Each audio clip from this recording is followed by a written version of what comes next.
Dalawa, tatlo, apat, lima, anim, pito.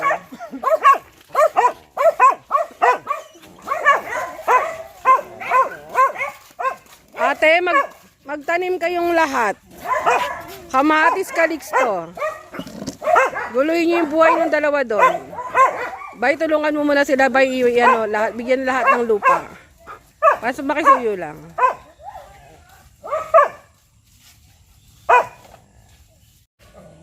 Good morning mga kasidling. Sasakay si Kaloy ng order niya kamatis. Malikot, ngayon. Gayet kayo sa kalabaw. Ayan, hiramin nila yung kasi maputik yung daan. At kailangan nilang gumamit ng kalabaw. Dito lang sila sa banda sa unahan sa atin. Pili ka lang dyan kung saan mo mayroon pa tayong sa kanya, balanse na 73. Fully paid na yan.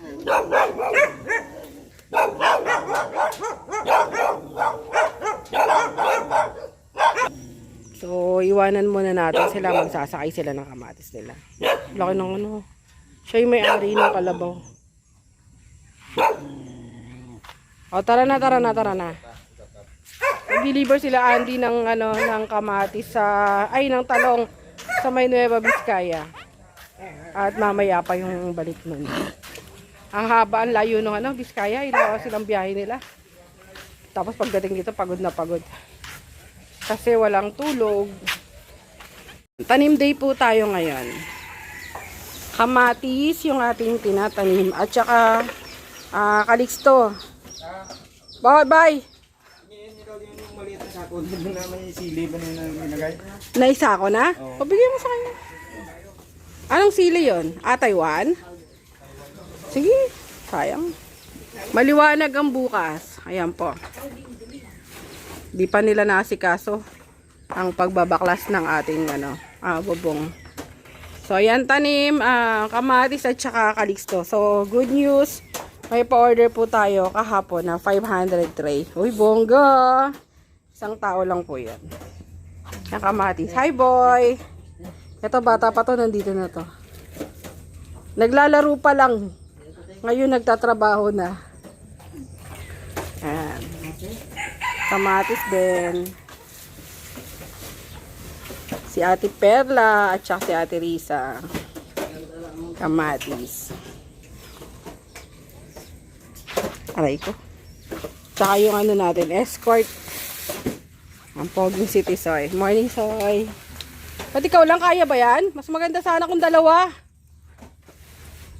Ako na yung pangalawa. Ako. Akin na, ako yan. Mahina. Ang tagadidig lang naman tayo. Wait lang, Soy. Dito pala ako dapat mag-umpisa.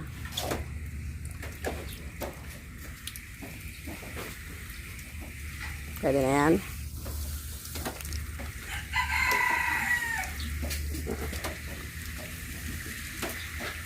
Ang ganda ng shower head natin, Binili natin sa, yun, nakalukod commercial pa.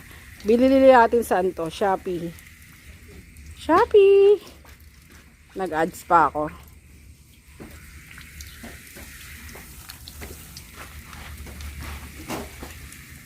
Light lang dilig. Pero dapat naka-penetrating yung tubig para yung buto natin, ayan, initial niya yan.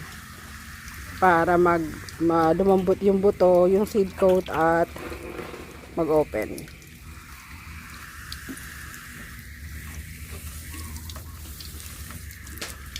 Tag 3 natag agad.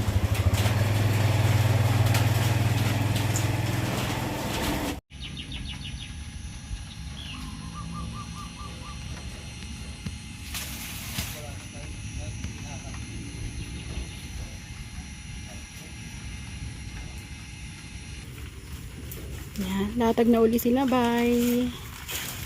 Anong galing dito, bay? Kamatis? Kamatis rin po. Mamaya maglalabas na tayo. Uli, na lang magdi-deliver. Ito ay kamatis din.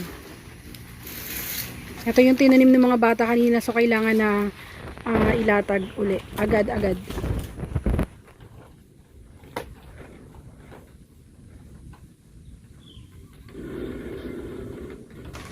So yan, dito na yan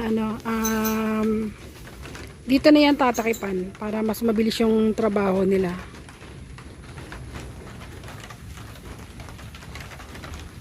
Yan, pasalamat po ako sa mga bago nating subscriber at saka yung mga dati pong nakapa-follow na sa atin.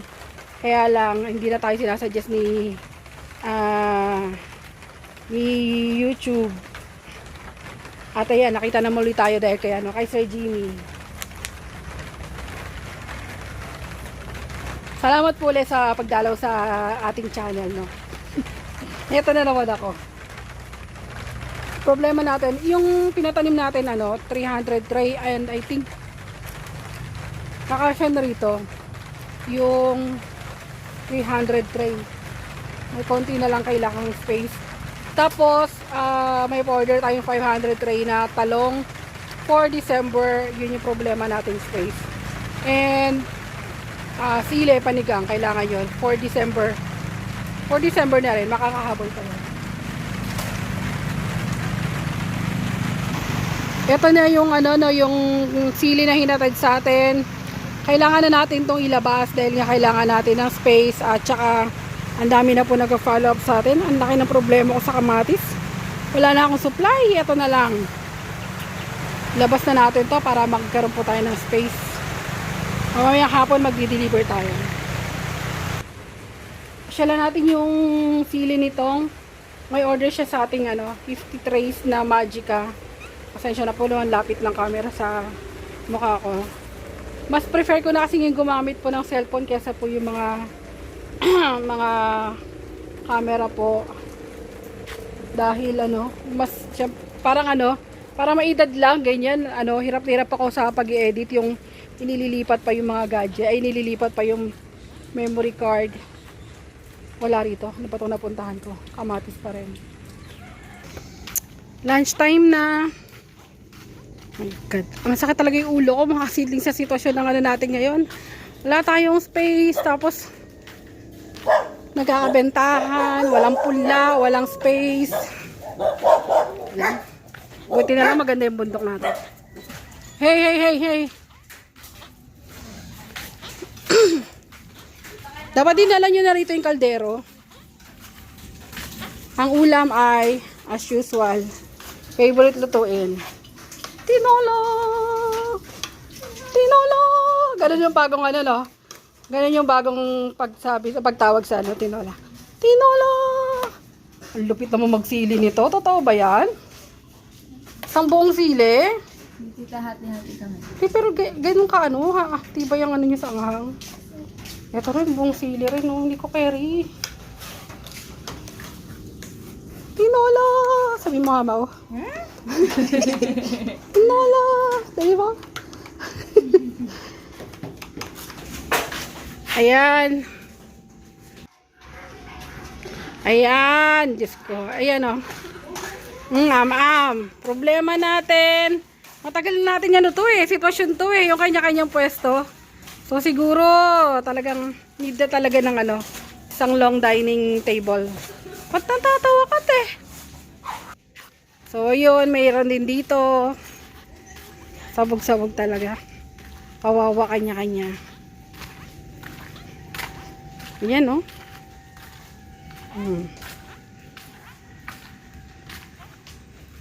At meron doon si Bay. Bye. Yeah.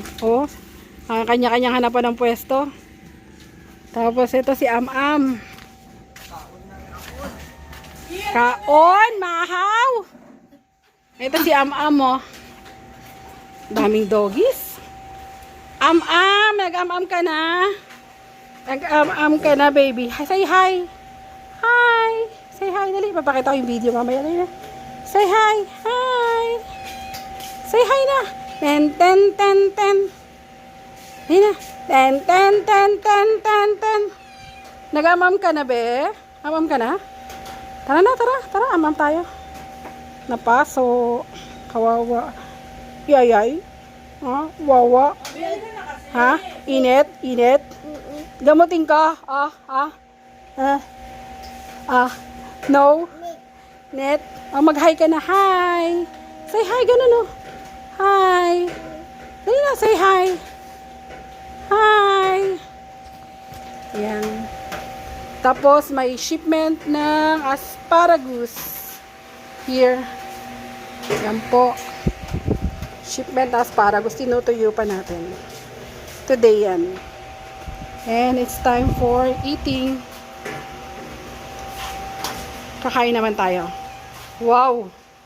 Daming sabaw ah. Ba't tig-isa lang ulam nila mo eh? Kanin. May special ulam tayo dito eh. Ayan oh. Ang ating favorite. Gusto ko talagang palakanta ko ngayong araw. Maulan kasi. Paanang manok. Chicken feet. Favorite po natin yan. So, puro chicken feet lang tayo. May kuko pa oh. Tinamad ng tanggalan. Mabi! Yan ang ating ulam. Uy, nasaw-saw. Uy. Hindi lumambutin pa. Sakto lang. Pwede na yan.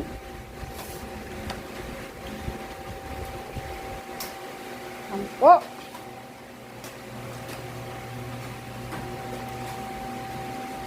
Ayan mga kasidling, kain po tayo. Ayan, kagaya po ng estimated time ng arrival. Ayan, dumating nga sila. 3:00 pasado ng hapon. Ganyan yung routine nila. Mainit-init pa. So, ganun kalayo yung biyahe nila. Umalis sila kagabi ng 9 a.m. Ay, sorry. 9 p.m. No? Inantay nila yung permit na kinuha ko. Galing sa San Fernando. Sobrang traffic kasi sana. At ngayon, puntahan natin yung mga punla nating kamatis. Grabe, mga kasidling. Sobrang hanapan ng kamatis tsaka panigang. Asparagus natin. By Monday na natin ito i-ship. Kasi, matitenga sa matitenga sa LBC. Ang lalaki na oh. Pang harvest na po talaga. Yan oh. Baba tayo, hanapin natin kamatis natin. So, tinatanggal ni ba yung mga Taiwan natin? Alam nyo ba? Teka, chichismisan ko kayo Wait. Ito yung mga Taiwan natin. Okay? Galing yan dito sa greenhouse 3. Lililipat natin doon sa greenhouse na nasira. Meron doon 2 lamesa na may bubong. So, ito. Uy, may color si Bayo. Oh. Naghihimala. Ato, galing yan dito. At ito nilalatag natin yung atin pong talong. Yung pa-order natin. Ayan. Kailangan talaga natin ng space. So, lahat yan, Taiwan, ililipat sa baba. So, ito yung focus ni Bay niyan. May nagtatakip niyan, Bay? Wala. Si Xiao. Xiao. Si Xiao. Ayan. Tapos, ano pa bang kailangan pa bang pwede natin ilipat? Yan. So, medyo tayo ngayon, tanim, latag, takip. Para tapos agad yung kanilang trabaho. So, ano nga yung sasabihin ko? Kalimutan ko. Ay, may chichismis pala ako. Chismis ko ay, hindi lang pala ako yung may problema sa mga siling Taiwan. So, dahil nga, matindi ang hanapan ng ngayon, matindi ang hanapan ng kamatis at panigang. So, naghanap tayo sa ibang punlaan.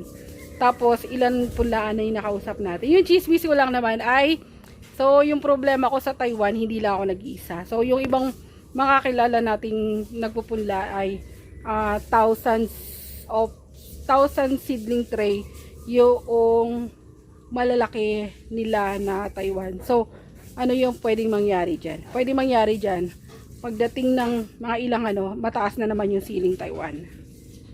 At pwede mangyari dyan ay malugi na naman tayo sa Taiwan. Pagtapos nating malugi sa talong at muntikan sa malalaking panigang. Yun. So, ang sabi nila, yun, hindi nga mabenta. Ang dami na kuko ko. Hindi nabenta yung Taiwan. Tapos, biglang nagkabilihan ngayon kasi nga bumagyo. So, biglang nagkagulo yung mga farmers dahil nasiraan sila ng mga pananim. Ayan, kailangan nila maghabol. O, yun. Yun lang. At hindi nga raw din sila nakapag-prepare dahil iniisip nila na pa-off season na. Dahil biglang nagtumal talaga. Mahigit 2 buwan. No, nagtumal ang atin pong pananim. So, ganun yung nangyari ngayon sa sa mga crops po. Nagtumal ng 2 buwan mahigit, ina-expect natin, talagang hindi na natin alam kung magbebentahan pa ba, lalakas, ganyan. So, dahil nga sa maraming lugi, medyo takot ka rin. And ito, biglang dumating yung bagyo, hanapan na naman. At nasiraan pa tayo ng greenhouse, wala malatagan, maraming order. So, yun yung problema natin. Ayun yung chismis ko mga kasidling, no? Hindi lang, dapat ba pag gano'n nagdidiwang ka? Kasi hindi ikaw yung lugi. Joke lang po yun. So, hindi lang tayo yung lugi ng ng malaki sa Taiwan.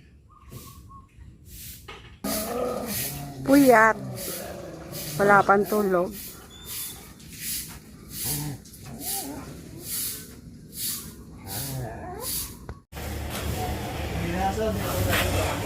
Tok! Ito yung nawawala natin. Magtatakip si Yongyong, aka Xiao Xiao. Sa Porian. O, sige. Punta ako doon.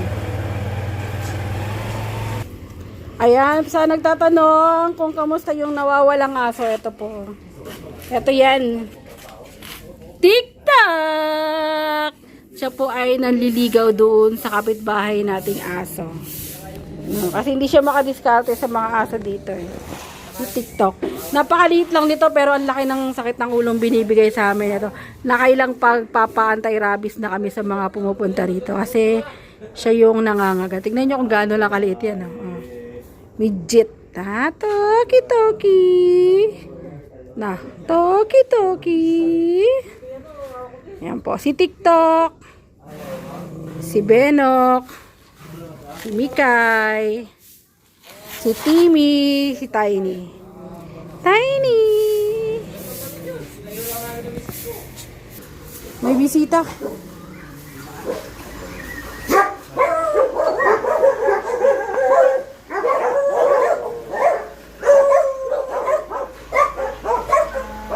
Ay!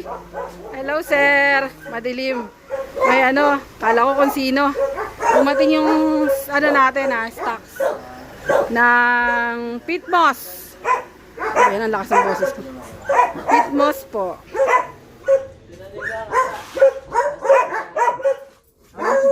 Ayun no.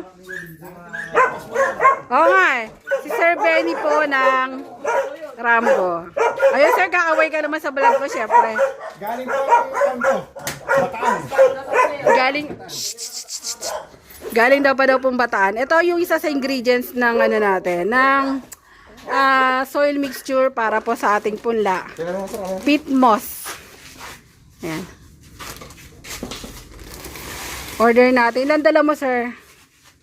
10 yung naikakarga dyan mo. 10 lang to. Yung po, at sa next na lang po. Kahit hatira muli ako, sir. Ilang to, sir? Ilang kilo? Ano yun, ma'am? Kung titimpanin niya, ma'am, siguro hindi lalayo sa 60 kilos. 60? Mas mabigat siya sa Mas mabigat sa isang kabang palay? Ay, bigas? 225 liter yung volume niya. By liter. By liter ang niya. Volume. Kasi, pagkakilo kasi, pag nabawasan yung moisture, mas magaan siya. Pero yan, consistent yan. Sa bagay. Mahigit 50 kilos. So by liter, 60 liters ang isang bag. Ito ay 25 liters. Petracom peat moss from Latvia. Yan yung isang importanteng ingredients ng ating soil mixture. Isa sa nagko-compose.